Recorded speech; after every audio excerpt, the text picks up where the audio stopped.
Hi friends, ఎలా ఉన్నారు? నేనైతే బాగున్నాను. ఈరోజు రెసిపీ వచ్చేసి గులాబ్ జామున్ ఎలా చేయాలో చూపించబోతున్నాను. సో లేట్ చేయకుండా మనం వీడియోలోకి వెళ్ళిపోదాము.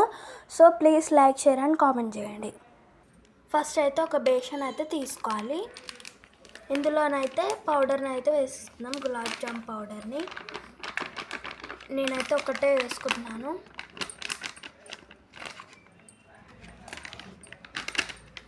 ఇక్కడ మిల్క్ కాచి చల్లార్చిన పాలను అయితే తీసుకోవాలి. ఇప్పుడైతే మనం కొద్దిగా కలుపుకుంటూ ఉండాలి. ఇప్పుడు మనము కొద్దిగా మిల్క్ని అయితే పోసుకుంటూ చపాతీ పిండిలాగా కొంచెం సాఫ్ట్గా కలుపుకోవాలన్నమాట. ఇలా కొద్దిగా మిల్క్ పోసుకుంటూ మంచిగా కలుపుకోవాలి. సాఫ్ట్గా స్మూత్ ఉండాలన్నమాట. ఇలా కలుపుకున్న తర్వాతకి ఇలా కన్సిస్టెన్సీ అనేది ఇలా ఉండాలి. సో ఇప్పుడు మనము ఒక 2 minutes అయితే నానబెట్టుకోవాలన్నమాట. ఈ పిండి నానేలోపు మనము షుగర్ సిరప్ని అయితే చేసుకుందాము. నేనైతే షుగర్ని 1 కప్ తీసుకుంటున్నాను. మేమైతే షుగర్ తక్కువ తింటాము. ఎవరైనా షుగర్ ఎక్కువ తింటే 2 cups తీసుకోండి. ఇందులో 1.5 cup అయితే వాటర్ అయితే వేసుకున్నాను. 1 cup వాటర్ అయితే 1.5 cup వాటర్. షుగర్ అనేది కొంచెం మరగాలన్నమాట. సో ఇలా మరుగుతుండగానే మనము కొంచెం ఇలాచీ పౌడర్ని అయితే వేయాలి. మాకు ఇష్టం లేదు అనుకుంటే మీరు స్కిప్ చేసేయచ్చు దీన్ని.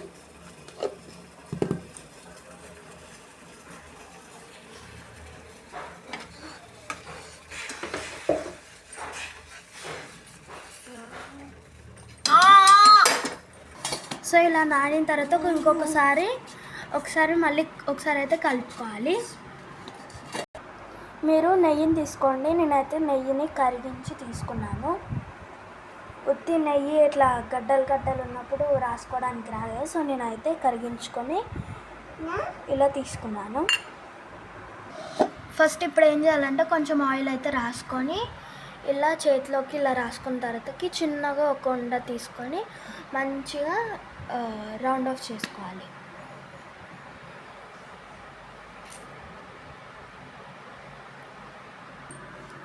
ఇప్పుడు కొంచెం మళ్ళీ ఇంకొకసారి చూస్తున్నాను. కొంచెం ఆయిల్ చేతికి రాసుకొని కొంచెం చిన్న ఉండలను అయితే తీసుకొని ఇలా మంచిగా ప్రెస్ చేసుకుంటూ మంచిగా చేసుకోవాలన్నమాట. ఎక్కడ మాత్రం క్రాక్స్ ఉండకూడదు. క్రాక్స్ ఉంటే సిరప్లో వేసినప్పుడు మొత్తం విరిగిపోతాయి అన్నమాట. సో క్రాక్స్ ఉండకూడదు, ఇలా ఉండాలి.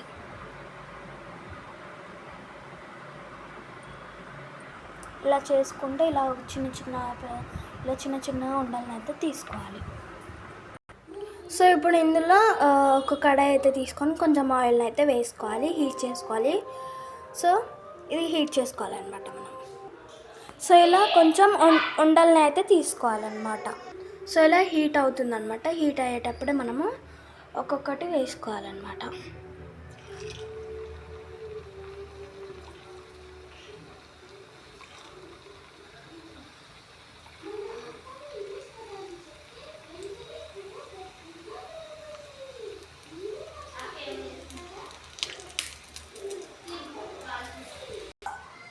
సో ఇలా హీట్ అవుతుందన్నమాట.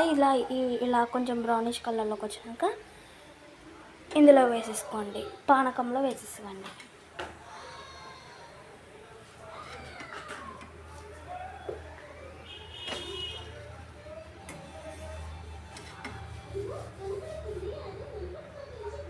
సో ఇలా ఒక్కొక్కటి వేసుకుంటూ ఇలా వేసేసుకోవాలన్నమాట.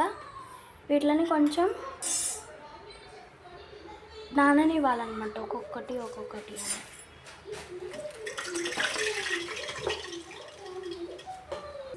సో ఇలా గులాబ్ జామ్స్ అయితే వేసేసుకుందాము.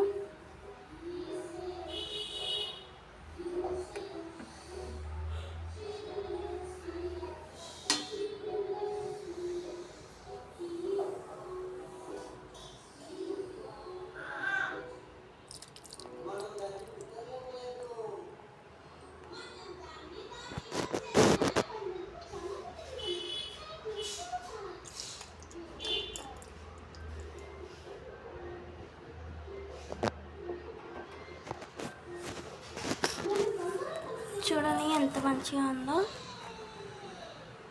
ఎలాంటి క్రాక్స్ లేకుండా, ఎలాంటిగా విరిగిపోకుండా చాలా క్రిస్పీగా వచ్చింది. చూడండి ఎంత జ్యూసీగా ఉందో చూడండి.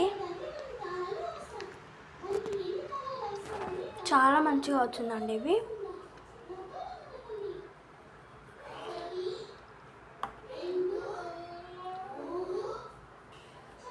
ఒకటే మంచిగా వచ్చింది, మంచిగా లోపల ఉడికింది, చాలా మంచిగా వచ్చింది. చూడండి ఎంత మంచిగా ఉందో.